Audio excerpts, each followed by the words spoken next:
Bismillahirrahmanirrahim. Bismillahirrahmanirrahim. Assalamualaikum warahmatullahi wabarakatuh. Merdeka! Merdeka! Tetap merdeka. Belum merdeka ya, dan wajib terus mempertahankan kemerdekaan yang telah disumbangkan oleh para founding father ya, founding parent terhadap Indonesia pada tanggal 17 Agustus 1945.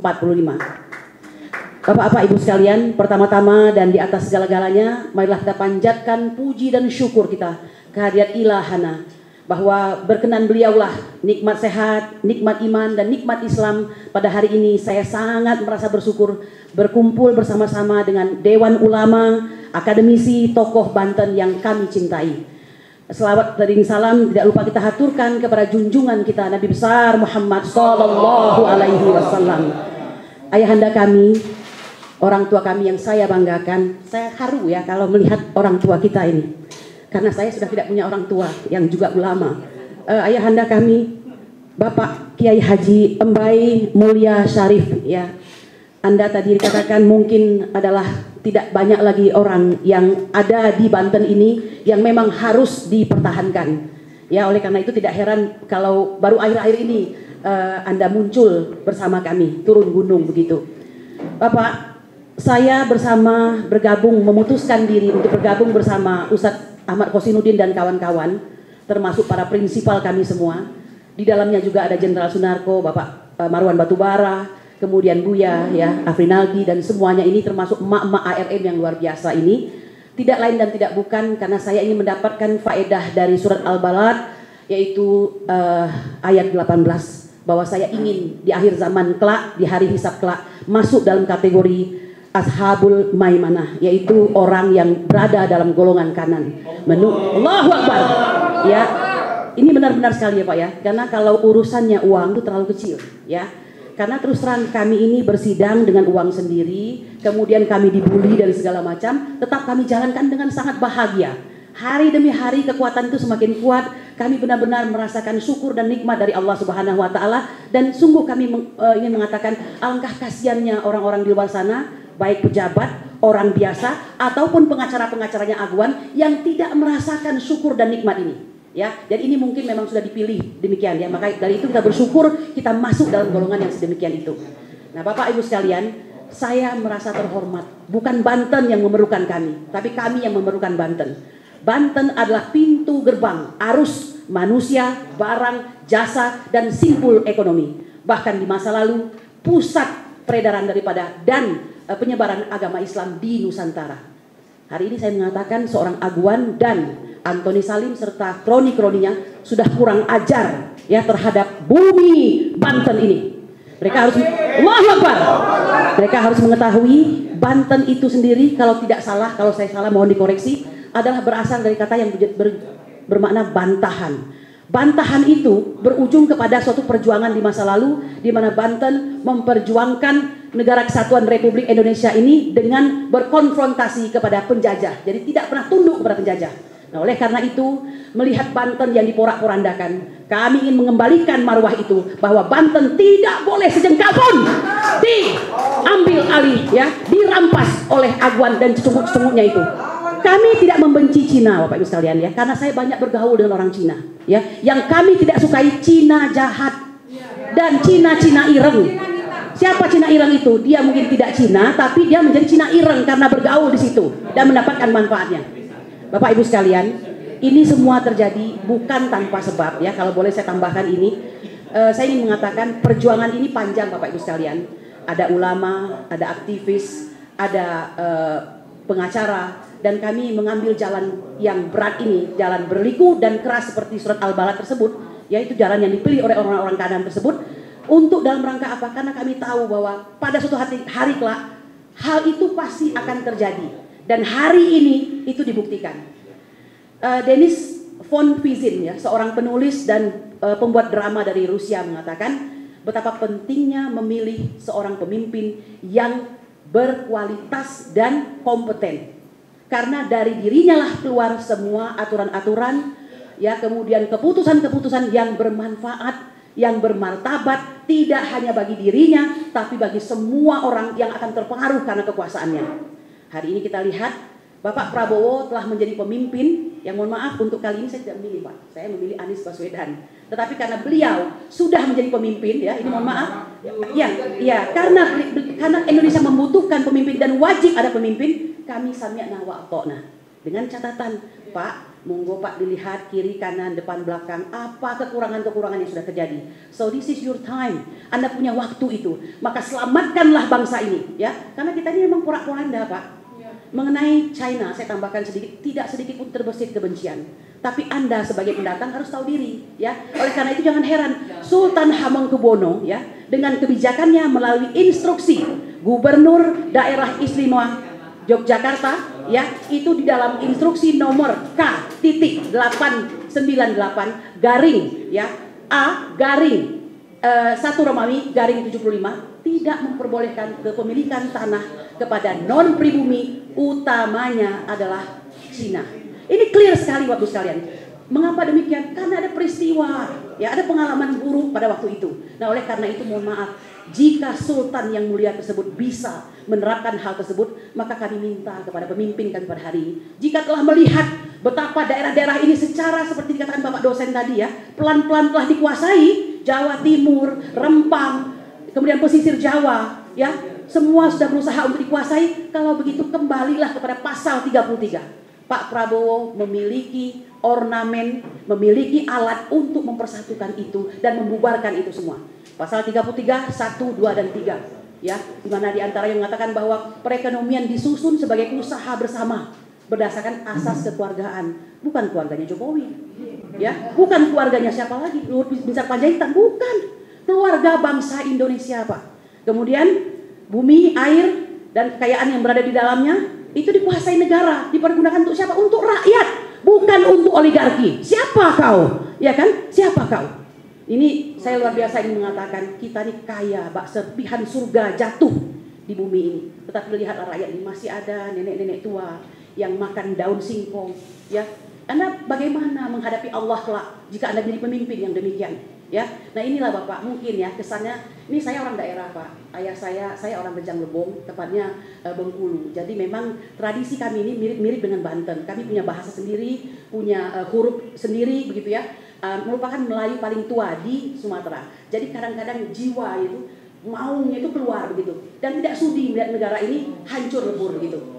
Ya, Allahu Akbar. Ini Bapak-bapak Ibu sekalian, ya mohon maaf kalau terbawa ya.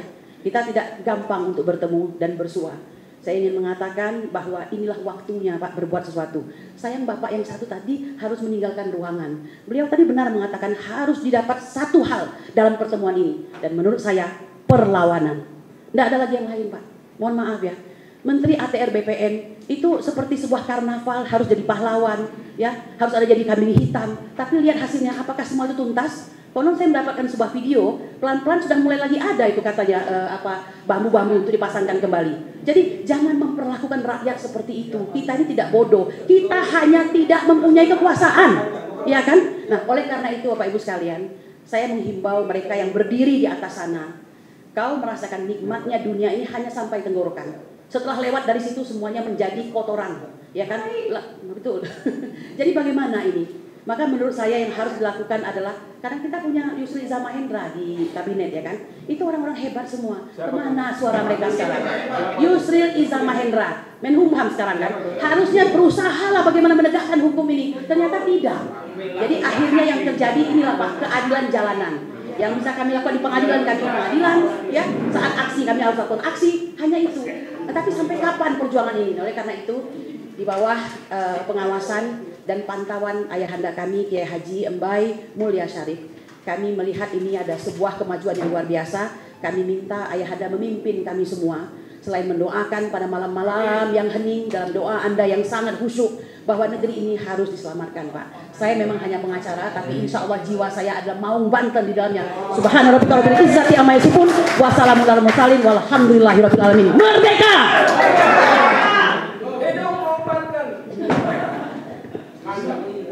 Luar biasa. Dari kita ada yang mau komen dulu atau Oke, kita teruskan dulu.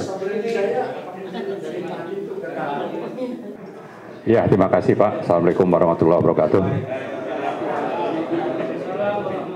Alhamdulillahirrahmanirrahim. Allahumma sholli ala Sayyidina Muhammad. Ada beberapa hal yang ingin saya sampaikan.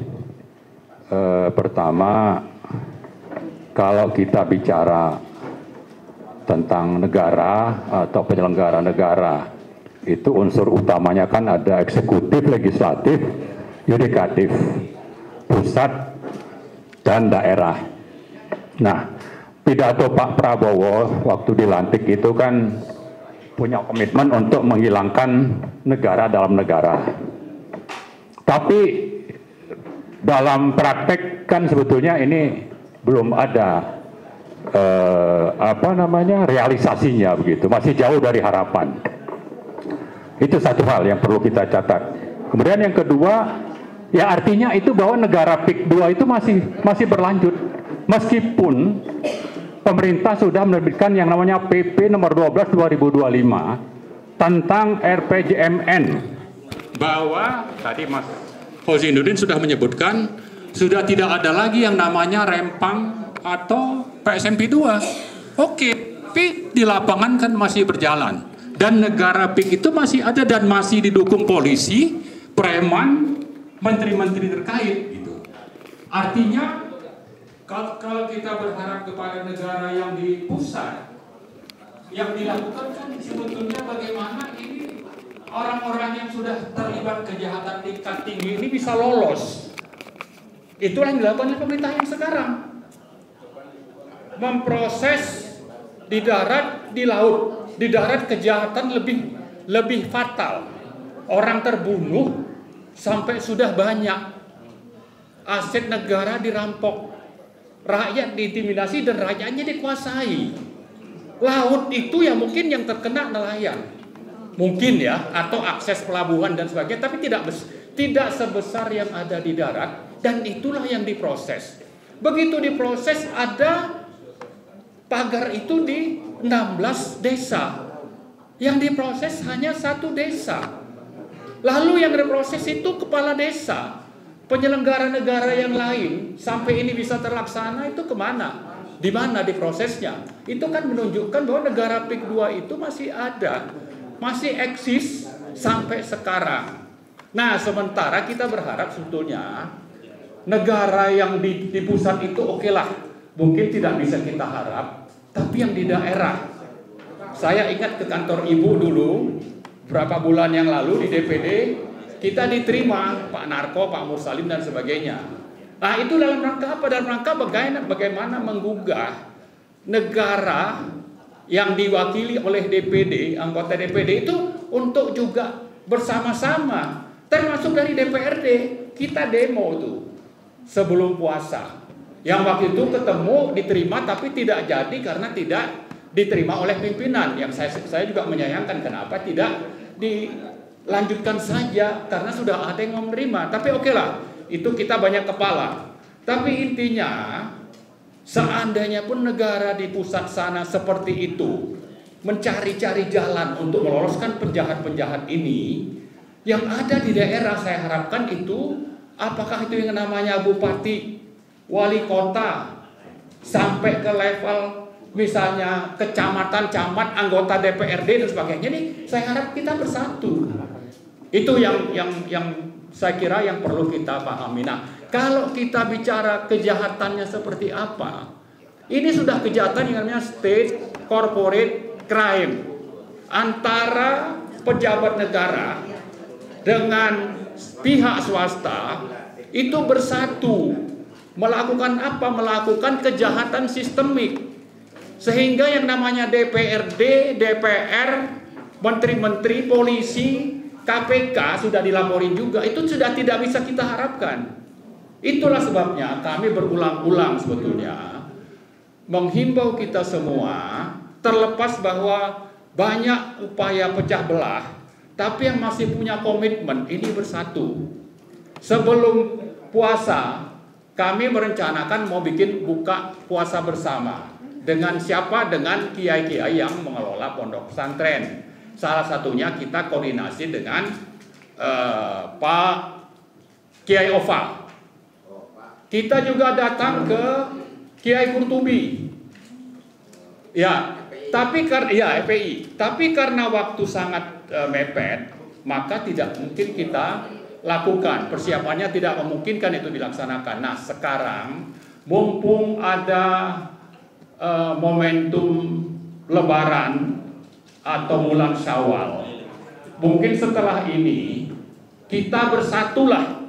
Saya harapkan nanti seperti Pak Sarwedi sebutkan tadi ya, kita follow up semua unsur negara di daerah ini, DPRD, DPD, atau siapapun itu, dari pondok pesantren, kiai-kiai dan sebagainya bersatu untuk kita bikin acara besar.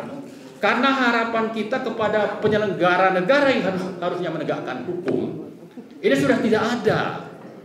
Tidak bisa kita harap.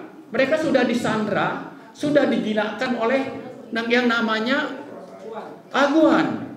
Jangankan Menteri Kapolri, kita mau datang ke Kapolri misalnya, orang Prabowo aja sudah seperti itu, tidak berdaya begitu. Tapi bukan berarti kita mau menurunkan Prabowo. Maksud saya dengan rakyat misalnya ratusan ribu datang ke acara halal bihalal dalam rangka menolak PIK, maka itu kan lain, akan diperhitungkan. Itulah yang saya harapkan. Nah, saya teringat, saya pernah berkali-kali itu datang ke namanya Universitas Mula Warman di Samarinda. Dalam rangka apa? Dalam rangka itu ada yang namanya Blok Mahakam, Blok Migas di Kalimantan Timur, penyuplai gas yang nanti jadi LNG untuk diekspor ke luar negeri. Nah, itu sudah dikelola oleh yang namanya Total dari Prancis selama setengah abad. Waktu itu pejabat negara kita coba untuk memperpanjang, padahal Pertamina mampu. Lalu mereka melakukan apa? Si Total punya Prancis ini untuk bisa mendapat perpanjangan. Mereka kasih CSR, mereka kasih mahasiswa beasiswa ke Prancis dan sebagainya dan sebagainya. Ya, maksud saya ingin memberi contoh. Saya bilang kepada mahasiswa, Anda dikasih dapat beasiswa, Anda dikasih CRR, itu cuma permen. Yang diambil mereka tiap hari itu triliunan rupiah. Nah, ini juga sama. CSR, Anda dikasih CSR lalu tidak bersikap. Itulah yang saya ingatkan, bahwa kita akan terus coba diadu domba, dijadikan objek seandainya kita tidak bersatu. Nah, harapan kita sebetulnya, saya tidak bilang bahwa proses hukum tidak penting, cara mereka salah, tapi korban sudah jatuh, jangan lupakan itu. Jadi yang kita minta itu sebetulnya, di samping proses hukum supaya diluruskan, korban ini harus diberi kompensasi dan pelakunya itu harus dihukum. Dan itu yang tidak ada. Jadi kita misalnya, oke, seandainya nanti dia perbaiki cara proses hukumnya, lalu kita lupakan perampokan aset negara, penindasan rakyat. Ini kan tidak bisa. Jadi artinya paralel. Kita harapkan bersama-sama semua rakyat Banten untuk supaya penegakan hukum itu dilaksanakan. Lalu kalau memang sudah nyata kejahatannya, ya jangan diteruskan. Yang kita minta justru kompensasi. Yang salah satunya itu tuntutannya adalah sekitar 600 triliun oleh teman-teman yang dikoordinir oleh Mas Hozinuddin di PN Jakpus. Jadi saya kira itu masih ada waktu untuk kita merencanakan bikin acara besar. Saya tadi malam koordinasi dengan Pak Said Didu. Untuk ini juga kita bahas. Sebelum puasa, Pak Said Didu itu sempat mengatakan dengan terbitnya PP 12/2025 yang membatalkan PSN, itu otomatis ini tidak PSN PIK 2 salah satunya, termasuk Rempang, itu sudah tidak mungkin kan ini diteruskan, dan kita katanya mungkin perlu syukuran potong kerbau atau apa begitu ya, Waktu itu pernah juga kita bahas ya. Tapi intinya sebetulnya yang lebih penting adalah menggalang rakyat, perlawanan rakyat supaya proses hukum ditegakkan, pelaku kejahatan ditangkap, diadili, dan rakyat yang sudah jadi korban itu dikompensasi. Kemudian taman mangrove yang dirampok itu dikembalikan kepada negara. Ya, saya kira itu mungkin. Terima kasih. Mohon maaf kalau ada hal-hal yang tidak berkenan. Tapi kita datang jauh-jauh ke sini sebetulnya untuk bagaimana kita bisa bersatu bersama. Dari luar Jakarta, dari luar Banten maksudnya. Dari luar Banten dan dari Banten untuk bisa sama-sama bersatu. Terima kasih. Assalamualaikum warahmatullahi wabarakatuh.